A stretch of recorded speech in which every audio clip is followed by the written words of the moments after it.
Bloomberg Audio Studios. Podcasts, radio, news. The Stock Movers Podcast, your roundup of companies making moves in the stock market, harnessing the power of Bloomberg data.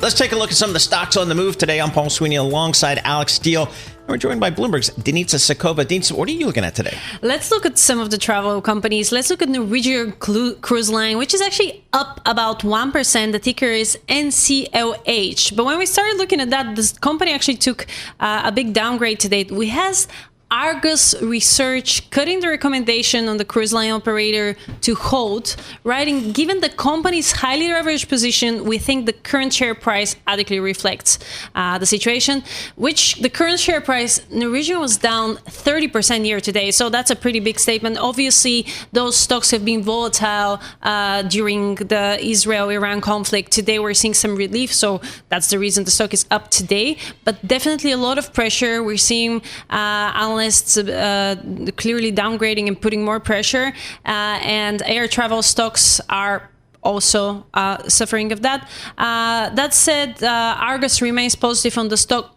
in the long term, citing prospects for resilient cruise demand over the next 5 years. So there is some optimism, but coming from deep sell-off. All right. What about Netflix? That stock up 0.8%. Going to add some live TV channels from French broadcaster? That's really fascinating, right? Yeah. And it's also, I saw that comes one day after a report reveals that the total market share of streaming had surpassed broadcasting cable.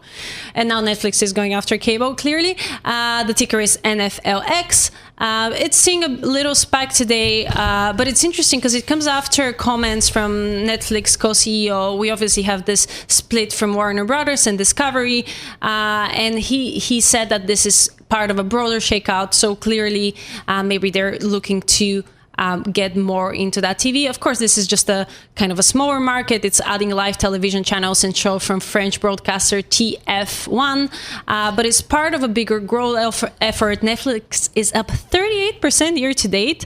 It's been adding National Football League games, wrestling matches. It's been growing internationally very aggressively, and so far investors have been rewarding this pretty good. Amazing. That's the tipping point when you saw streamers take a bigger share than everything else. It's never going back. All right. Definitely not. What's the last one you got for us? Let's take another look at Circle because it's up 12%. The stock is really soaring year to date. It's a stretch because it recently IPO'd, but the stock is up 400%. Really one of the splashiest debuts we've had in years. But of course, the boost today is coming off legislation. The U.S. Senate passed stablecoin legislation. That is obviously one big tangible return after the crypto industry supported President Trump and invested really a lot of money in his re-election campaign. The Senate bill is saying that dollar-pegged stablecoins would have to hold door-for-door reserves in short term. So we're yet to see if there is more optimism for that stock, but just incredible rally. The Stock Movers Podcast from Bloomberg Radio. Check back with us throughout the day for the latest roundup of companies making news on Wall Street. And for the latest market-moving headlines, listen to Bloomberg Radio live. Catch us on YouTube, Bloomberg.com, and on Apple CarPlay and Android Auto with the Bloomberg Business app.